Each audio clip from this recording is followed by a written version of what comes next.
নমস্কার, আমি শুভাশিস। আমাদের একটা গল্প হোক বাংলা অডিও স্টোরি চ্যানেলে আপনাদের স্বাগত। কথায় বলে ধর্মর কল বাতাসে নড়ে। সেটা কি সত্যি কথা, নাকি শুধুই কথায় বলে?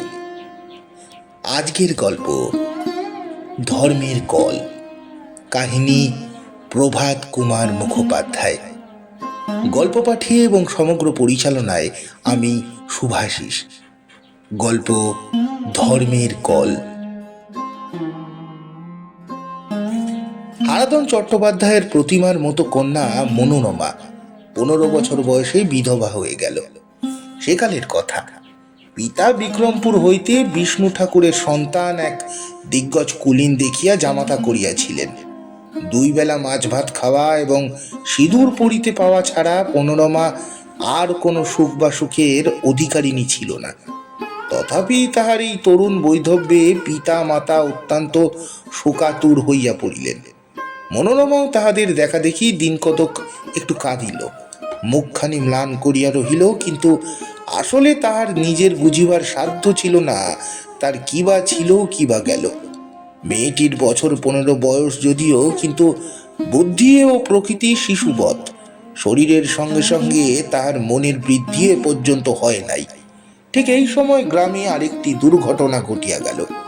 ব্রজহরি মুখোপাধ্যায়ের 17 বর্ষ বয়স্ক পুত্র হীরালাল পিতা মাতাকে শোকে ভাসাইয়া চিতারোহণ করিল। ব্রজহরির স্ত্রী হৈমবতী অনেকগুলো সন্তানের মুখ দেখিয়াছিলেন। একে একে 5টিকে যমের মুখে সমর্পণ করিলেন। একটি যখন 12 বৎসরের, তখন সন্ন্যাসীরা তাকে চুরি করিয়া লইয়া যায়। সে আজ 10 বৎসরের ঘটনা। এখন শুধু রহিল একটি, সেটি 2 বৎসরের। তা যেরকম অদৃষ্ট, উহার আশায় কি আর ভরসাই বা কি। শোকের প্রথম বেগ কতকটা প্রশমিত হইলে ব্রজহরির স্ত্রীর সহিত পরামর্শ করিলেন, গৃহসংসার আর কাহার জন্য, চলো তীর্থবাস করা যাউক। বাড়ি বাগান বিষয় সব বিক্রি করিয়া, গরু বাছুর বিলাইয়া দিয়া, বাস উঠাইয়া কাশিতে বসিয়া হরিনাম করা হোক। এই গুড়াটুকু যদি বাঁচে তখন আবার সব হইবে। কিন্তু সংসারের মায়া বড় মায়া, গৃহত্যাগ করা বড়ই কঠিন। আরো কিছুদিন পরে স্থির হইল বাস উঠাইয়া কাশি যাইবার কল্পনা আপাতত স্থগিত, মাস 2 তীর্থ ভ্রমণ করিয়া আসা যাক। মনোরমা এই শুনিয়া বাড়ি আসিয়া বলিল, মা, আমিও কাকিমার সঙ্গে যাব। ব্রজহরি হারাধনের দুঃসম্পর্কীয় আত্মীয়, উভয় পরিবারের বহুদিনের সম্প্রীতি। তাহার পিতামাতা উভয়ই আপত্তি করিলেন। মনোরমা কান্নাকাটি করিল। একবেলার এক মুঠো অন্ন তাহাও পরিত্যাগ করিতে উদ্ধত হইল। চোখের জল মুছিতে মুছিতে তাহার মা তখন স্বামীকে বুঝাইয়া বলিয়া মত করাইলেন। কাশীর রেল তখন নতুন খুলিয়াছে। লোকে তখন কাশী যাইবার ভারী ধুম। নৌকাপথে যে কাশী যাইতে 1 মাসের অধিক সময় লাগিত, সেই কাশী 2 দিনের পথ হইয়া পড়িল। ইহাদের কাশী যাইবার পরামর্শ শুনিয়া পাড়ার কলুগিন্নি আসিয়া বলিল, বামন দিদি, আমাকেও নিয়ে যাও সঙ্গে। সঙ্গে করে যদি তাহলে তোমাদের চরণের সেবা করি, দুটি পেশাদ পাই, আর বাবা বিশ্বনাথের মাথায় 2টো গঙ্গা জল, 2টো বিল্লিপত্র দিয়ে আসি। কলুগিন্নির প্রার্থনাও বিফল হইল না।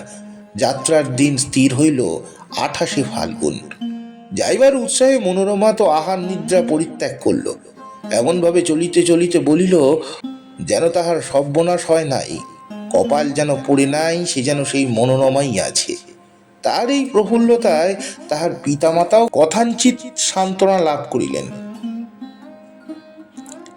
কাশীর বিশ্বনাথ অপেক্ষা মগরার রেল দেখিবার জন্য মনোরমা শতগুণ অধিক ব্যগ্র হইয়া পড়িল।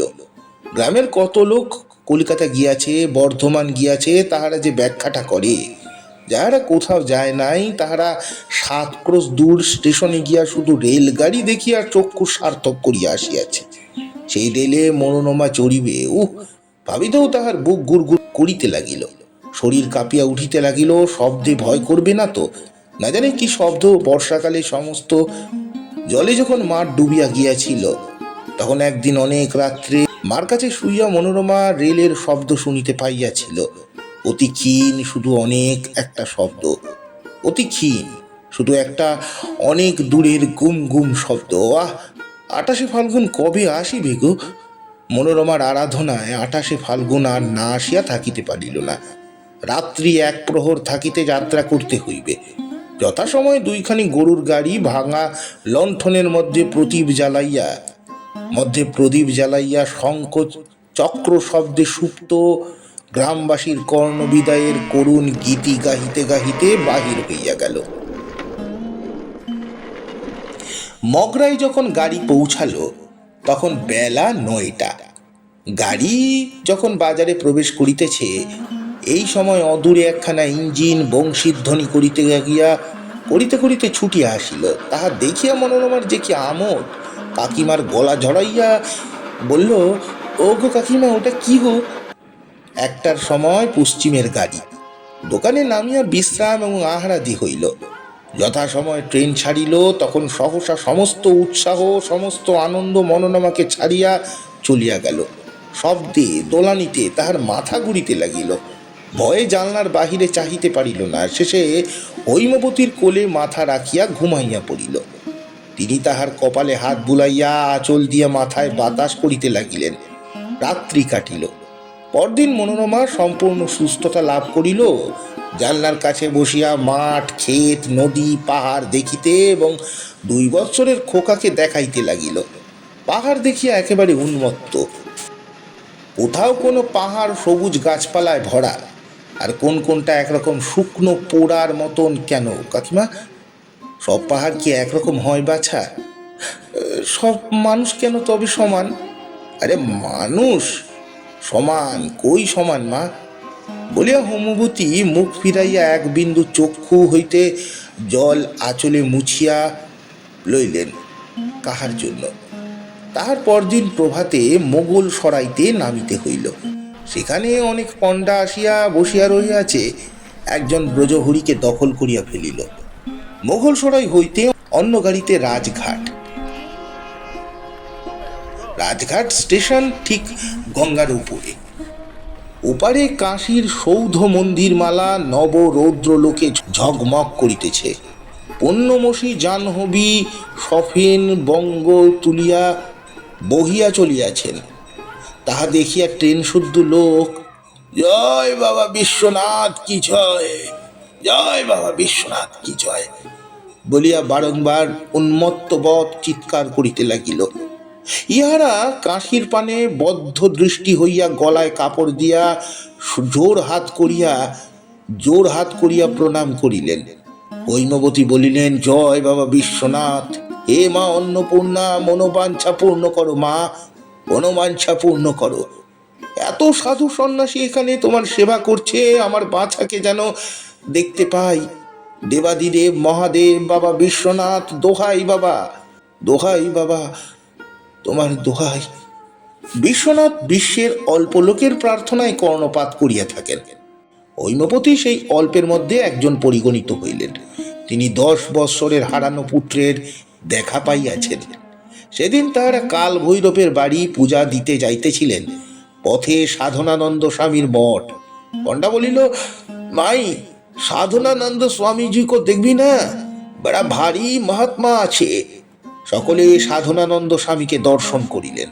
স্বামী তখন অধ্যাপনায় নিযুক্ত। কয়েকজন গৈরিক বালাধারী নবীন সন্ন্যাসী বসিয়া তাহা শ্রবণ এবং তৎসম্বন্ধে প্রশ্নাদি করিতেছেন। শিষ্যমণ্ডলীর মধ্যে হৈমবতী তাহার শশীভূষণকে চিনিতে পারিলেন। আশ্চর্য পরিবর্তন! যে ছিল 12 বর্ষীয় বালক, সে এখন পূর্ণাবয়ব দীর্ঘায়তন নবীন যুবা পুরুষ। তপশ্চর্যার ফলে হোক আর যে কারণেই হোক, তাহার বর্ণ তপ্ত কাঞ্চনের মতো প্রভা সম্পন্ন। মস্তকের তাম্র জটাভাব ললাটের ঊর্ধ্বপ্রান্তে বিচিত্র চিত্র রচনা করিয়াছে। তাহাকে পাইয়া তাহার পিতামাতা যে আকাশের চাঁদ হাতে পাইলেন তাহা বলাই বাহুল্য। কিন্তু সে কিছুতেই সন্ন্যাস পরিত্যাগ করিতে চাইল না। এমনকি মঠ ছাড়িয়া পিতামাতার সহিত কেদারঘাটের বাসায় থাকিতেও সম্মত হইল না। তবে প্রত্যাহ আসিয়া সারাদিন ইহাদের সঙ্গে যাপন করিত। সপ্তাহ কাল এইভাবে কাটিলে একটু গোলযোগ ঘটিল।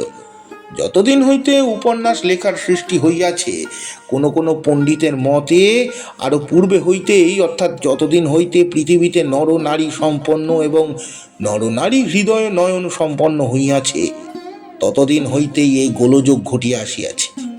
অন্যের ও প্রথম প্রথম নিজের অগোচরে এই সন্ন্যাসী বর মনোরমার প্রতি বেশি রকম চাহিতে লাগিল। যে দেখে আর দেখে, মনোরমার বুকের মধ্যে কেমন একটা নতুন ভাবের তরঙ্গ খেলিতে থাকে, কেমন একটা অস্বস্তি, একটা সুখ। একদিন সেই চোখের ও বুকের ভাষা মুখের ভাষায় পরিণত হইবার উপক্রম হইল। খোকা ঘুমাইয়াছে, গৃহে আর কেহ নাই। শুনিল তাহার পিতামাতা গঙ্গা স্নান করিতে গিয়াছে, কলুগিন্নি বাজারে গিয়াছে। জিজ্ঞাসা করিল, তুমি আজ গঙ্গা স্নানে যাওনি? আমার একটু অসুখ করেছে। শশী ব্যস্ত হইয়া বলিল, অসুখ করেছে? হাত দেখি। মনোরমা হাত বাড়াইয়া দিল, হাসিয়া বলিল, তুমি বদ্যি নাকি? উত্তর না করিয়া শশীভূষণ নারী পরীক্ষা করিতে লাগিল। তারপর কপালে হাত দিয়া বলিল, ইস, খুব গরম যে। মনোরমা হাসিয়া বলিল, খুব বদ্যি হয়েছে, আমার মোটেই জ্বর হয়নি। হয়নি তা কি, তোমার কপাল তো ভারী। ও বোধহয় আগুনের তাতে বসে থাকে।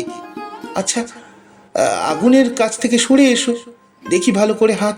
বলিয়া শশীভূষণ মনোরমার হাতটি ধরিয়া তাকে সরাইয়া তাহার সুন্দর কোমল হাত নিজের একটি হস্তে সতৃষ্ণভাবে আলিঙ্গন করিয়া ধরিল।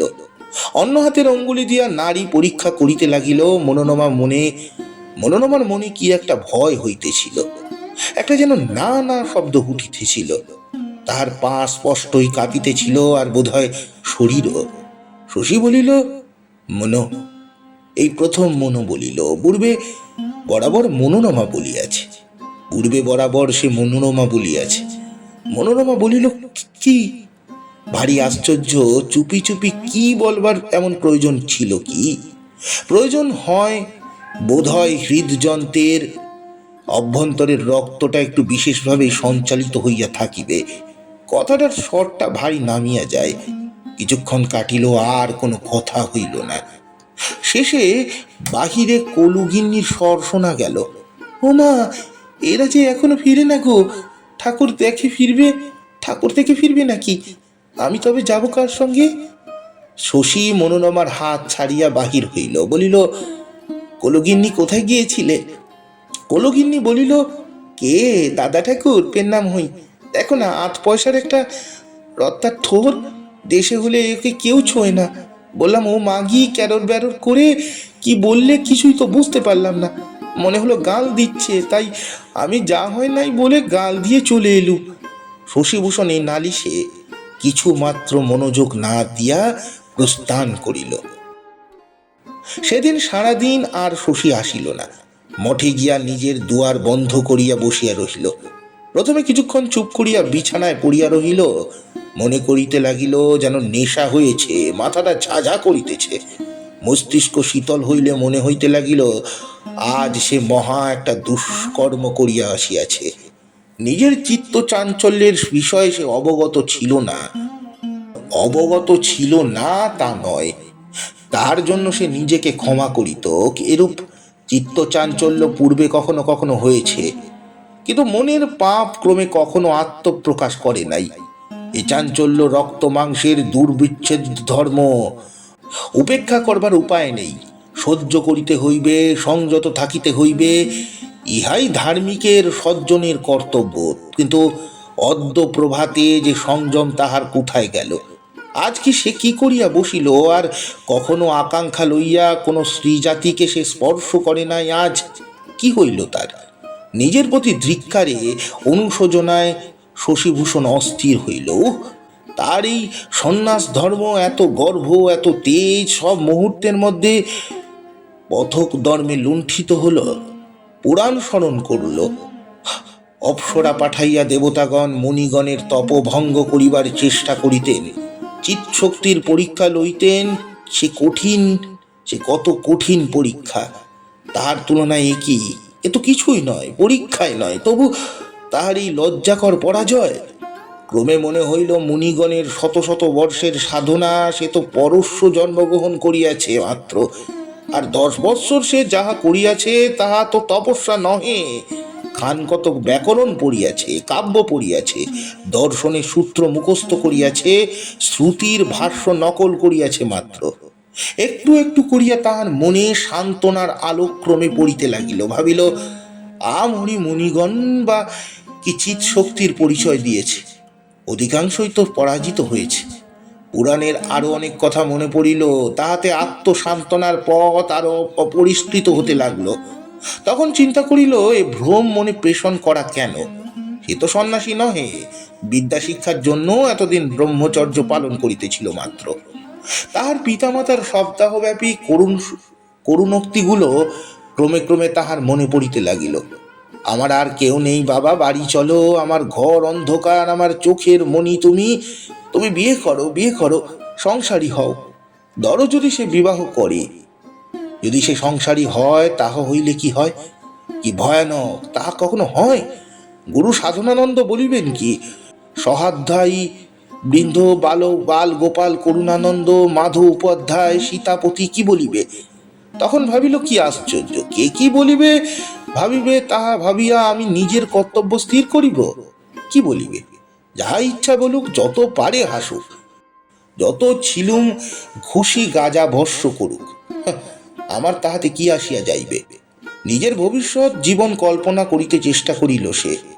এই চুল নাই, গৈরিক বসন নাই, দেশে গিয়াছে, বিবাহ করিয়াছে, ঘরে বধূ, দেখি কেমন বধূ, মনোরমা। ছি, মনোরমা নহে আর কেহ। কিন্তু মন মানিল না। বালকের হাত হইতে একটি খেলনা কাড়িয়া লইয়া সেটি লুকাইয়া অন্য শত শত খেলনা তাহার হাতে দিলেও সে যেমন আছড়াইয়া ফেলে, ভাঙিয়া ফেলে। শশীভূষণের প্রণয় শিশু সেইরূপ মনোরমা ভিন্ন অন্য কোনো দেব নারী বা কিন্নরীকে বধূ রূপে গ্রহণ করিতে চাহিল না। কিন্তু হঠাৎ 1 বৎসরের পুরাতন একটা ঘটনা মনে হইল। তখন হঠাৎ 1 বৎসরের পুরাতন একটি ঘটনার কথা মনে হইল। 1 বৎসর পূর্বে বিদ্যাসাগর মহাশয়ের এক শিষ্য বিধবা বিবাহের শাস্ত্রীয়তা বিচার করিতে কাশী আসিয়াছিলেন। কাশীর পণ্ডিত সমাজ সে কি উত্তেজনা করিয়া তখন জ্বলিয়া উঠিয়াছিল। লোকে সে পণ্ডিতকে কত না বিদ্রুপ করিয়াছিল, কত না কঠিন কথা বলিয়াছিল। একজন প্রস্তাব করিয়াছিল, ইহার টিকি কাটিয়া আঠা দিয়া পশ্চাৎ ভাগে জুলিয়া ল্যাজ বানাইয়া দাও, জুড়িয়া ল্যাজ বানাইয়া দাও। সেই পণ্ডিতের যুক্তি তর্ক শশী মনে মনে আলোচনা করিতে লাগিল। জানলা খুলিয়া ঘরে আলো আনিয়া নিজের পুঁথিপত্র পড়িল। মনু, যাজ্ঞবল্ক, পরাশর, রঘুনন্দন পাতা উল্টাইয়া বিসংবাদের শ্লোকগুলো পড়িতে লাগিল। তার টিকা ভাষ্য পড়িল। স্বার্থের নতুন আলোকে সকল শ্লোকের অনুকূল অর্থ উপলব্ধি করিল। বিধবা বিবাহের আইন লইয়া বঙ্গদেশে কি প্রকার আন্দোলন হইয়াছিল সে তা জানিত না। সে ছিল কাশীতে। কাশীর পাণ্ডাগণ বিরোধ উত্থাপন করিলেন বটে, কিন্তু 2-1 মতও দিয়েছিলেন। বঙ্গদেশের উদ্যোগে আইন পাস হইল বলিয়া কাশীর পণ্ডিতগণ তাদ্বৎ বাঙালিকে খ্রিস্টান বলিয়া নিন্দা করিয়াছিলেন। সুতরাং শশীভূষণ সিদ্ধান্ত করিল, বাঙালির চোখে এটি আর নিন্দনীয় নহে, বাঙালির চোখে এটি আর নিন্দনীয় নহে। সন্ধ্যার পূর্বে স্থির করিল, মনোরমাকে যথাশাস্ত্র সে বিবাহ করিবে। এই সকল শাস্ত্র দেখাইয়া, যুক্তি দেখাইয়া উভয়ের পিতামাতাকে সমতে আনয়ন করিবে। কিন্তু হায় বালক, যখন বাহির হইল তখন বিশ্বেশ্বরের আরতির ঘণ্টা বাজিতেছে। দলে দলে লোক মন্দির অভিমুখে ছুটিয়াছে। কি সুন্দর সুগম্ভীর দৃশ্য! সহস্র কণ্ঠোচ্চারিত মন্ত্রময় বন্দনা গান। জয় বাবা বিশ্বনাথ, জয় বাবা, জয় বাবা বিশ্বনাথ, জয় বাবা বিশ্বনাথ। আরতির পর শশীভূষণ কেদার ঘাটের বাসায় আসিল। দেখিল বাড়িতে মনোরমা ছাড়া আর কেহ নাই।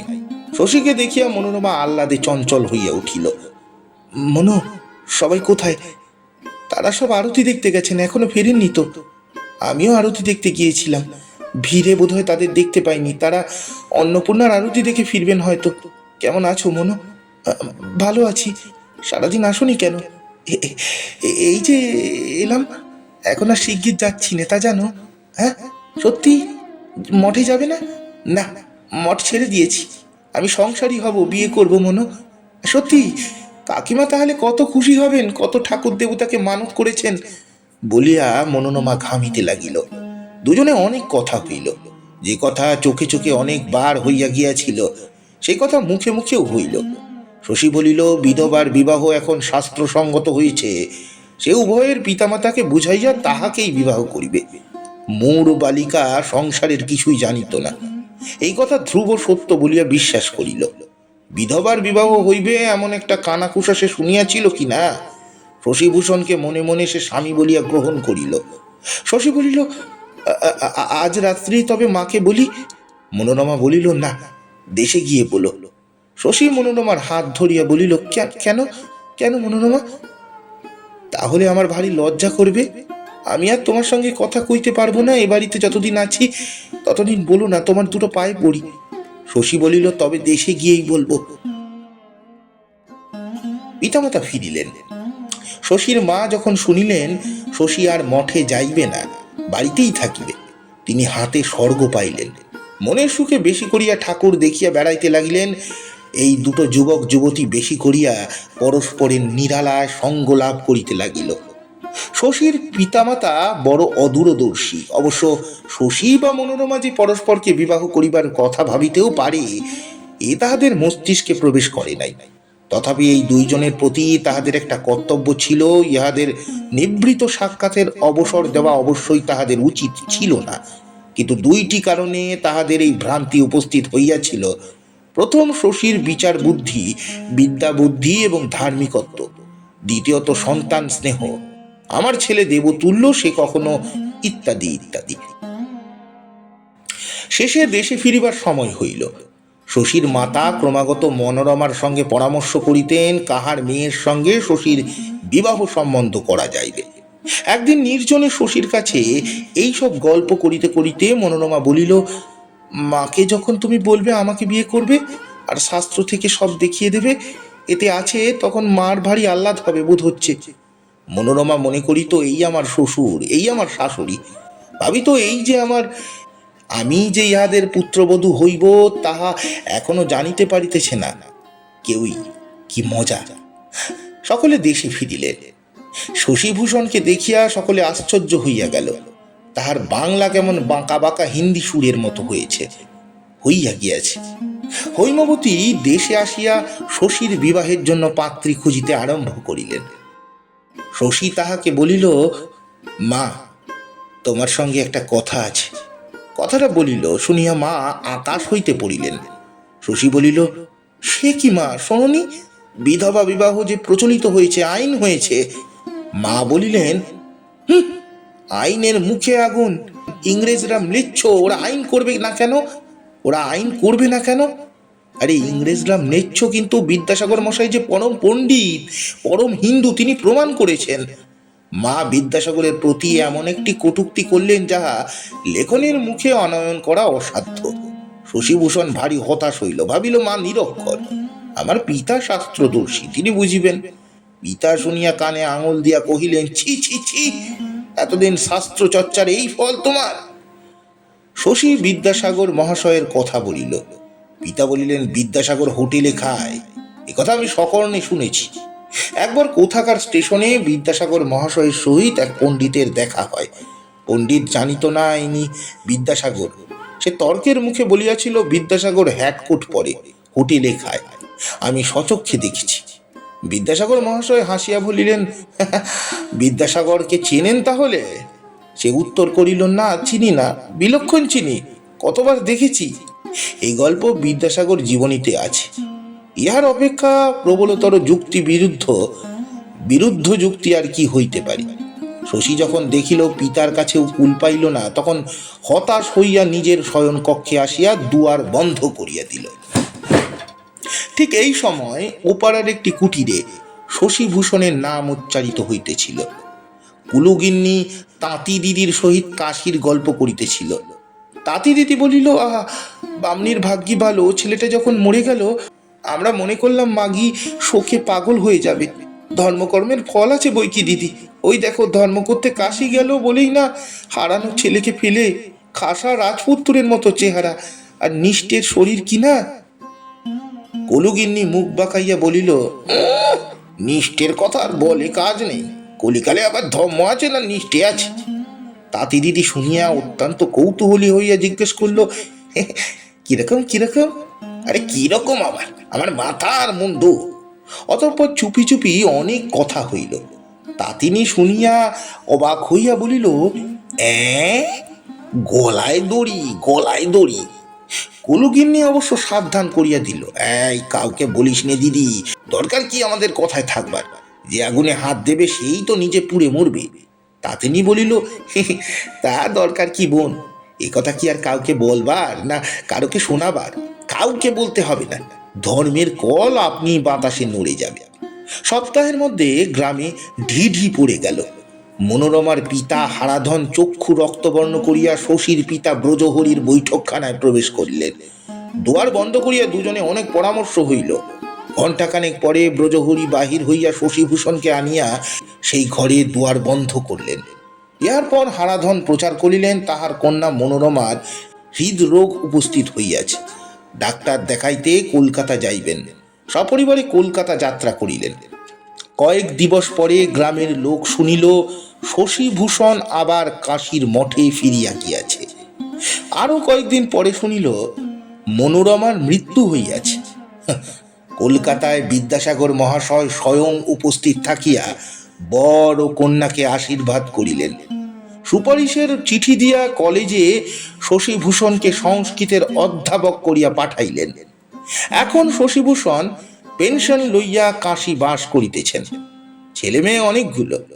মাঝে মাঝে সুপক্ষ টিকিটি নাড়িয়া স্থির হাতখানি হাতে লইয়া সস্নেহে সন্দেহে কাহাকে বলেন, বলি ব্রাহ্মণী, তোমার হৃদরোগটা কেমন আছে?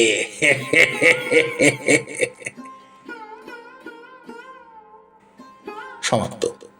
গল্পটি আপনাদের কেমন লাগলো অবশ্যই জানাবেন। গল্পটি ভালো লাগলে লাইক, কমেন্ট, সাবস্ক্রাইব, শেয়ার করে আমাকে সাপোর্ট করতে ভুলবেন না। নমস্কার।